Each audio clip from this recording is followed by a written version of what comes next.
প্রথম পদক্ষেপ যেটা হচ্ছে এটা হচ্ছে আপনার প্রি কোয়ালিফাই করবেন। প্রি কোয়ালিফাই করার মাধ্যমে আপনারা বুঝতে পারবেন আপনার যে ইনকাম যেটা আছে এই ইনকাম দিয়ে আপনার কত টাকার মধ্যে বাড়ি কিনতে পারবেন, কত টাকা ডাউন পেমেন্ট দিয়ে আপনার বাড়ি কিনতে পারবেন। ব্যাংকে ক্যাশ পয়সা অ্যালাউ করে না। এই যে ক্যাশ পয়সা যে বাড়ি কেনার ইচ্ছা থাকে 2 মাস আগে থেকে ক্যাশ পয়সার জন্য না জমা দেবো। প্রথমে যে জিনিসটা দেখবো এটা দেখবো লাস্ট 2 ইয়ার্স এর ট্যাক্স রিটার্ন W2 কত টাকা ইনকাম হইতেছে আপনার ইয়ারলি ইনকাম। তারপরে 4 পে স্ট্যাপের মধ্যে দেখবো আপনার ইয়ার টু ডেট ইনকাম কত হইতেছে। তারপরে যখন এটা দেখবো তারপরে ব্যাংক স্টেটমেন্টগুলো দেখবো, ব্যাংক স্টেটমেন্টের মধ্যে দেখবো কিভাবে পয়সাগুলো আসা যাওয়া করতেছে। এই যে বড় অঙ্কের ডাউন পেমেন্ট ছাড়া বাড়ি কেনা অসম্ভব একটা ধারণা আমাদের রয়ে গেছে, এটা কি আসলেই সত্যি নাকি ডাউন পেমেন্টের ক্ষেত্রে ওঠানামার বিষয়টা আছে? বাড়ি পছন্দ হলেই তো হবে না, আমার অর্থের প্রয়োজন আছে। বিশেষ করে নিউ ইয়র্ক সিটিতে যদি আমরা একটা বাড়ি কিনতে যাই, $1 মিলিয়ন নিচে বাড়ি পাওয়া যায় না, বা 700, 800, 1000, 600, 1000, 500 এলাকা ভেদে হয়তো আমি পাবো।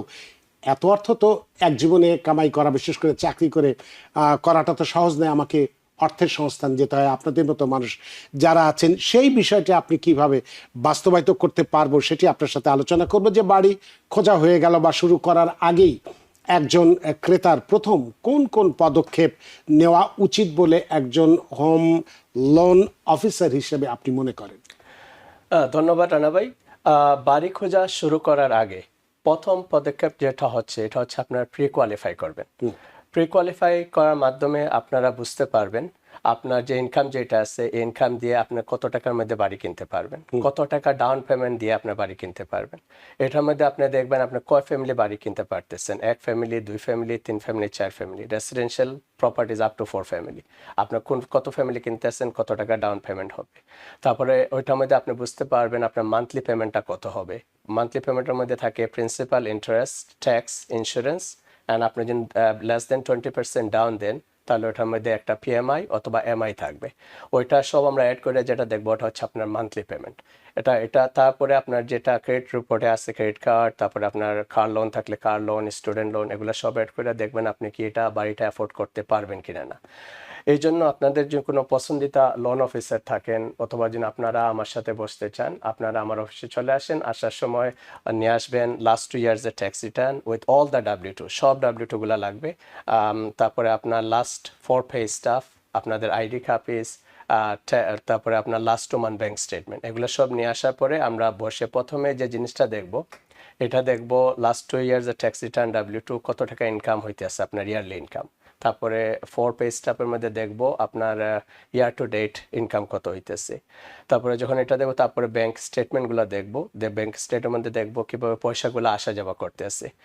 কারণ ব্যাংকে ক্যাশ পয়সা অ্যালাউ করে না। এই যে ক্যাশ পয়সা যে বাড়ি কেনার ইচ্ছা থাকে 2 মাস আগে থেকে ক্যাশ পয়সার জন্য না জমা দেওয়া হয়। এই জন্য ব্যাংকে টোটালি ক্যাশ পয়সা অ্যালাউ করে না। তারপরে এগুলো সব ঠিক থাকলে তারপরে আমরা ক্রেডিট রিপোর্টটা রান করব। ক্রেডিট রিপোর্ট যখন রান করবো এটার মধ্যে 3টা ক্রেডিট এজেন্সি স্কোর দেয়।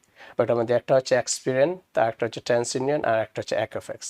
এই 3টা স্কোরের মধ্যে যেটা মিডিল স্কোর হবে ওটা ব্যাংকে ইউজ করে। মিডল স্কোরটা যখন ব্যাংক ইউজ করে ওটা আমরা ইউজ করব। এখন যে আপনার যে ক্রেডিট রিপোর্টে সব ঠিক থাকে, আপনার ক্রেডিট স্কোর ঠিক থাকে, তারপরে আমরা আপনার ক্রেডিট রিপোর্টের যে ট্যাক্স ক্রেডিট কার্ড আছে, কার লোন থাকলে, তারপরে স্টুডেন্ট, এগুলো সব দেখবো। আপনার এটা থেকে আপনার ইনকাম আর আপনার এক্সপেন্স এগুলো থেকে রেশিওটা বার করব। এটা 2টা রেশিও হয়, আপনার front ratio and back ratio. এটার মধ্যে রেশিও সব ঠিক থাকলে তাহলে আমরা পুরো ফাইল বানিয়ে তারপরে আপনাদের একটা প্রি অ্যাপ্রুভাল দেবো।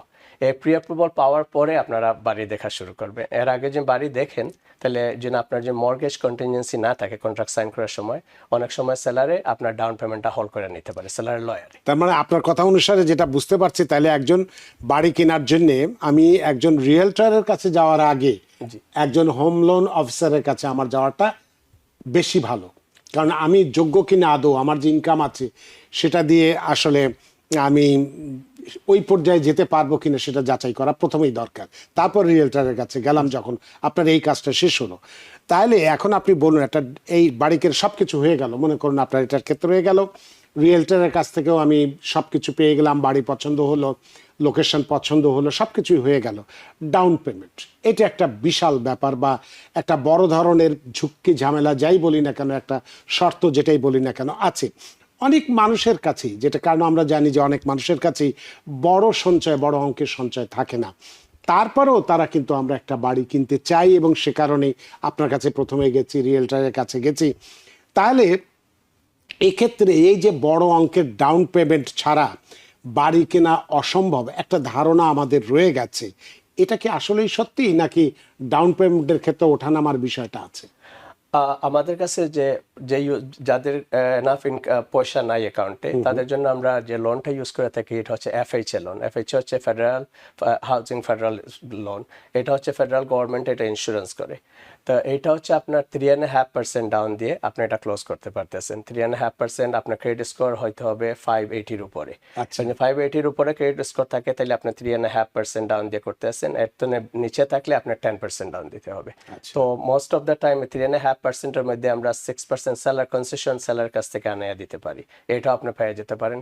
3%-এ অনেক সময় বাড়িতে কাজ থাকে, যে কাজ থাকে তাহলে যিনি ইনকাম এজেন্ট কভার করে আপনার, তাহলে যে আমরা কনস্ট্রাকশনের যে কাজ পয়সাটা এটা আমরা কনস্ট্রাকশন লোনটাও আপনার ব্যাংক থেকে নিয়ে দিতে পারি। এই জন্য এই লোনটা আমরা মোস্ট অফ দ্য টাইম যাদের বেশি পয়সা নাই অ্যাকাউন্টে তাদের জন্য এটা ইউজ করে থাকি। It's very helpful the FHA loan.